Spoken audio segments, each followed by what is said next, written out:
374 करोड़ रुपए का GST identity theft scam जो क्वाइटली सालों तक चलता रहा। इस स्कैम का सबसे शॉकिंग हिस्सा ये है कि इसमें सिर्फ बड़े बिजनेसमैन नहीं, बल्कि आम लोग, जॉब सीकर्स और सैलरीड इंडिविजुअल्स भी शिकार बने। जब दिल्ली पुलिस की इकोनॉमिक ऑफेंसेस विंग ने इन्वेस्टिगेशन शुरू की, तो एक गहरा और खतरनाक पैटर्न सामने आया।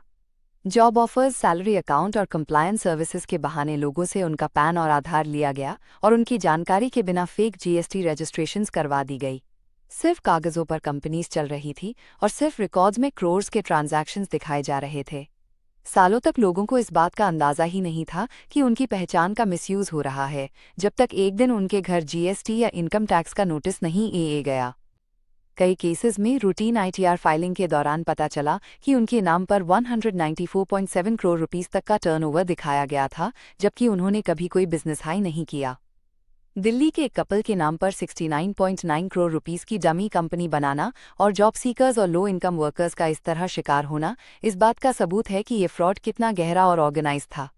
इस तरह के स्कैम्स में लीगल लायबिलिटी विक्टिम्स पर आती है, टैक्स रिकवरी, नोटिसेस और प्रोसिक्यूशन का खतरा भी।